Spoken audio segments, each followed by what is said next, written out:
Just a few meters behind Nuvolari at the pits on the 6th lap.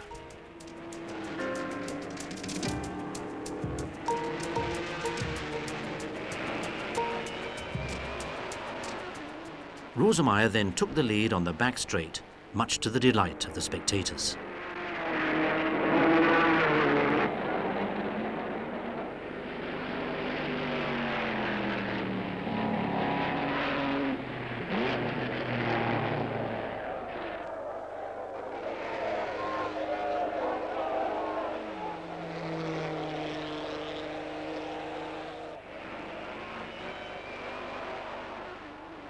A few minutes later, thick fog blanketed most of the course and reduced visibility to little more than 50 meters.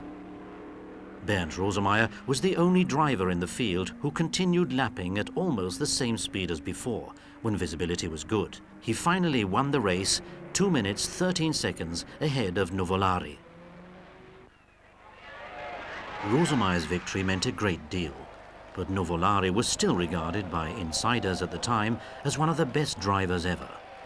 He was also considered to be one of the most sporting drivers because after young Rosemeyer gained victory, Nuvolari expressed genuine joy at his success. The female aviator Ellie Beinhorn, who was attached to Bernd Rosemeyer since their first encounter at the Brünn Grand Prix in 1935, and his companion at the races, looks back to that era. Das war eine ganz besondere Freundschaft. Die beiden, der Nuvolari. The friendship between the two men was very special. Nuvolari was, if you like, one of the fairest competitors.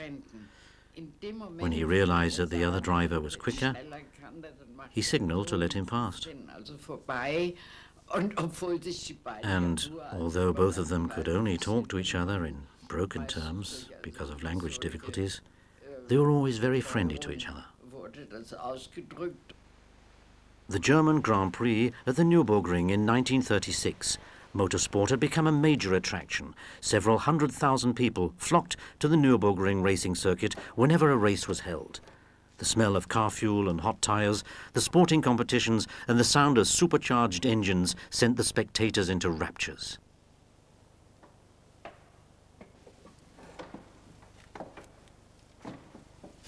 Preparations for the race. The mechanics go about their work with their usual degree of diligence. In addition to the great public idols, the starting lineup include Achille Varzi and the newcomers Rudolf Hasser and Ernst von Delius. Final fingertip tests to see whether all 16 cylinders work.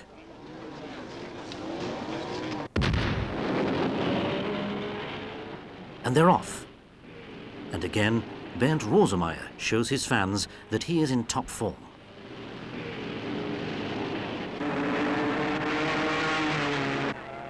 On the 3rd lap, he is timed at 9 minutes 56 seconds. He's therefore the first driver to break the elusive 10-minute barrier for the Nürburgring North Loop.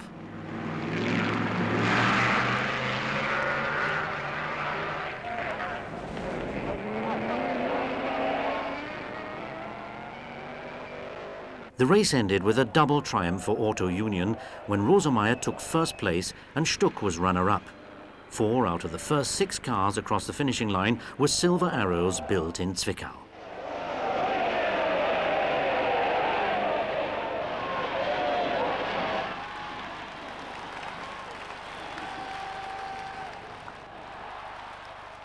It didn't take long to find out why Bernd Rosemeyer was in such a good mood. Only a few days before the race, he had married Ellie Beinhorn.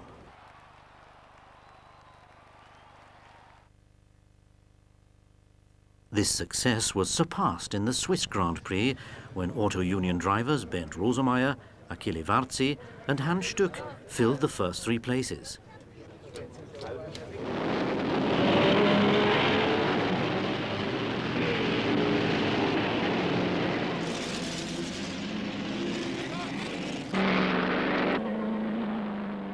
Only 5 cars finished the race and 4 of them were from the Auto Union team.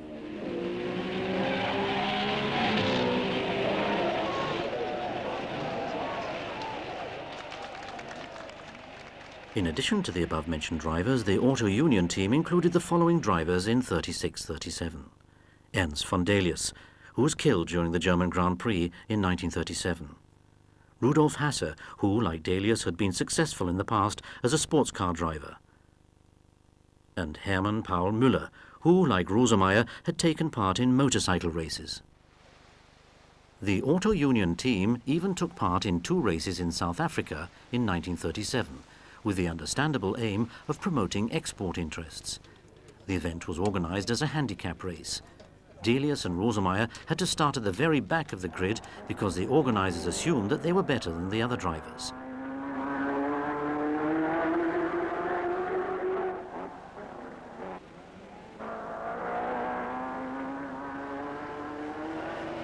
In spite of the oppressive heat and a course that was anything but kind to tyres, Auto Union was still able to celebrate a double triumph in Cape Town.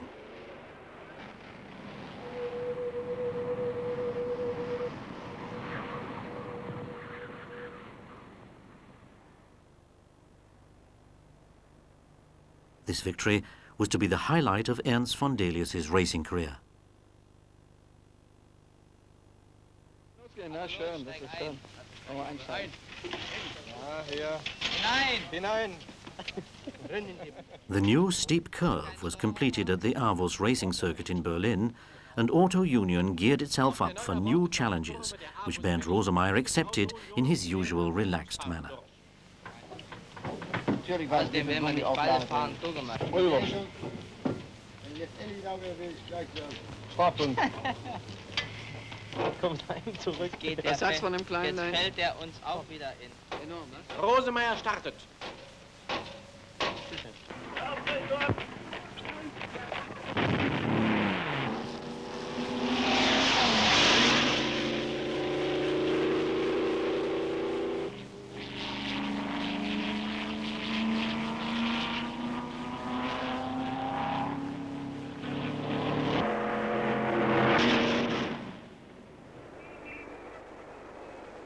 The non-Formula Avus race was held in Berlin at the start of the 1937 racing season.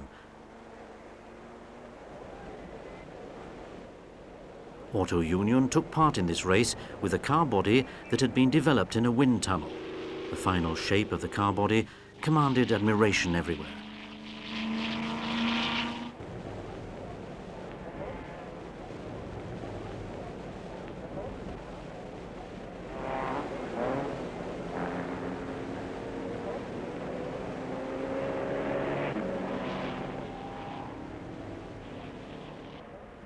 An interesting point is that the car had pneumatic suspension, even at that time.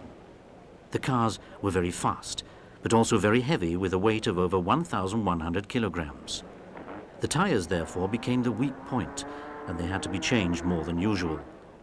The race was won by the Daimler-Benz driver Hermann Lang by the narrowest of margins ahead of the 3 Auto Union cars.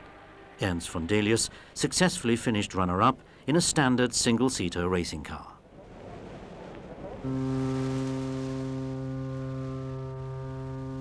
Hans Stuck travelled overseas on a special mission.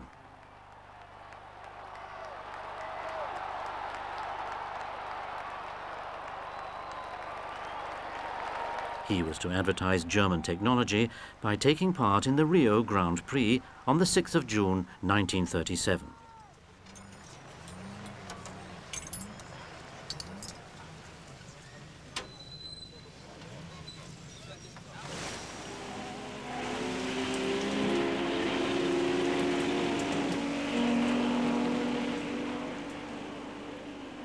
It was pouring with rain when the race began, and Stuck led unchallenged until he stopped at the pits to refuel as a precaution. However, this pit stop cost him the race, which was won by Pintacuda.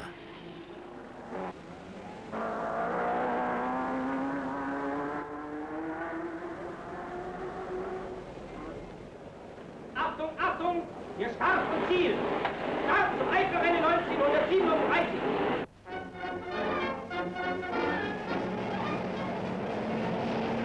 15 Wagen am Start auf dem Nürburgring. The International Eifel race was again a foregone conclusion for Bernd Rosemeyer. According to the original soundtrack of newsreel excerpts, the mechanics who carried out their work in record time also played a major role in these successes. In the first year of racing, they took 1.5 minutes to change all 4 tyres and to fill the tank with 200 litres of fuel.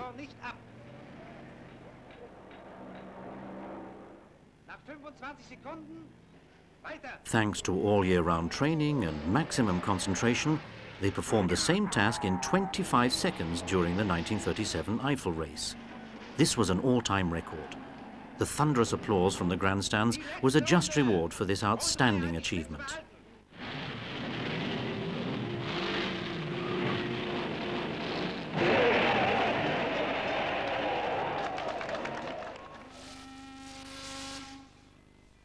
On the 5th of July 1937, German racing cars took part in the race for the Vanderbilt Cup near New York for the first time.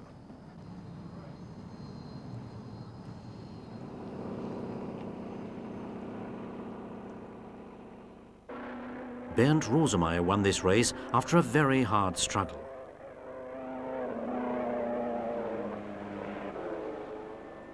His hands, which were frequently covered with blisters as a result of the juddering steering wheel, were an indication of just how high the physical demands were on drivers at that time.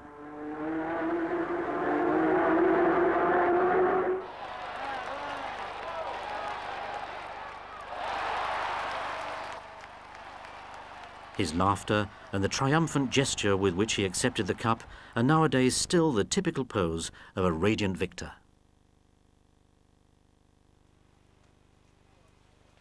Up-and-coming drivers also made good use of their opportunities at Auto Union.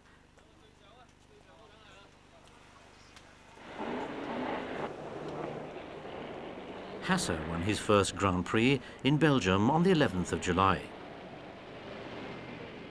While some of his rivals had spectacular crashes, he finished ahead of old hands like Stuck and Lang. Und erreicht mit einem Renndurchschnitt von über 167 Stundenkilometern das Ziel. Of course, he was highly delighted with his victory. Der Nachwuchsfahrer der Auto Union, sein erster Sieg und gleich ein großer Preis.